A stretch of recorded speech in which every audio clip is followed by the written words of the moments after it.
Black Ops is coming back next year, Xbox sales collapse around Europe, and the Japanese N64 app for adults only. I'm Ash Dixon, and this is GINX News. I know Modern Warfare 3 has only just come out, and we're still very busy talking about how it kicks you for sniping and how everyone is just running around looking like Groot, but considering the game is just glorified DLC, you can excuse people for being curious for what's next. Well, according to Windows Central, next year's Call of Duty is indeed going to be a Black Ops title. That means Treyarch are once again at the helm, and it looks like they've actually had more than 16 months to work on it. Sledgehammer are currently crunching away in the corner thinking, man, that must be nice. The leak suggests that this time we'll be going back to the 90s, and more specifically, the Gulf War, with the game exploring the CIA's involvement in the conflict.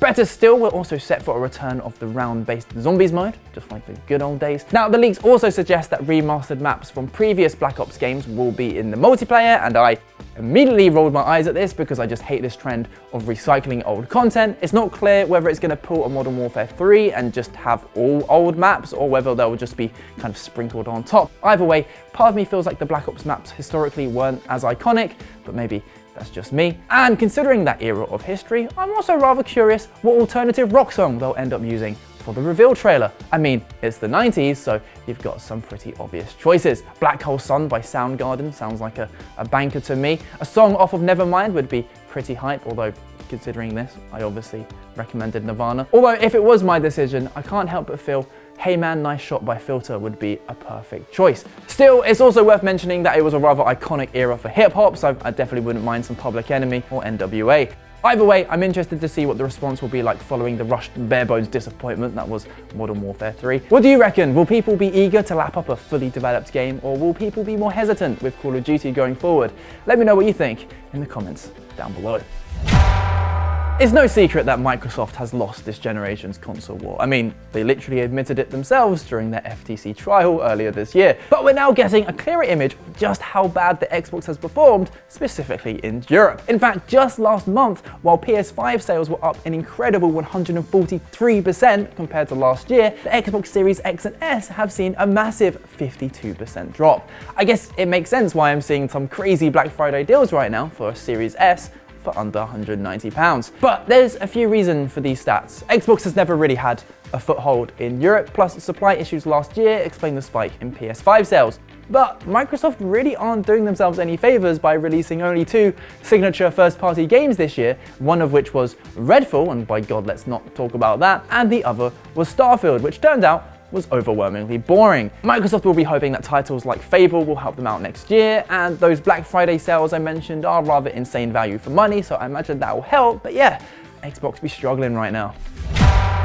While not working on Death Stranding 2, Hideo Kojima seems to be getting up to all sorts lately, and for whatever reason, he got a little visit from Timothée Chalamet and Paul King, the star and director of the upcoming Wonka film. And from Chalamet's Instagram, it looks like they had a grand old time, but it was the gift they gave to Kojima that got me interested.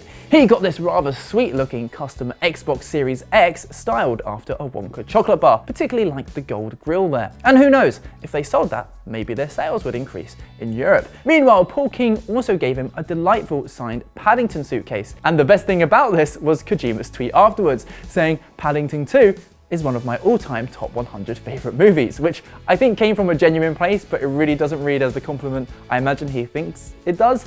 But still, this is Hideo Kojima we're talking about, so I wouldn't put it past him to actually have a very specific top 10 movie list. But let's be honest, bro, is Paddington 2 easily top 10?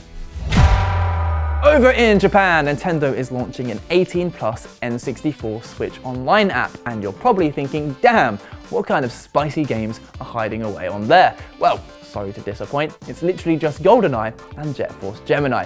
So why can only adults play these? Well, in Japan, they're both rated Z, or Z if you're American, meaning no one under 18 can buy them, despite the games, you know, being like 30 years old at this point. They're both games by Rare, who definitely had a habit of putting more mature themes into their games. They did, after all, make Conker's Bad Fur Day, the game that looks like a fun, cartoony children's game, but instead contains questionable sex scenes between bees and sunflowers.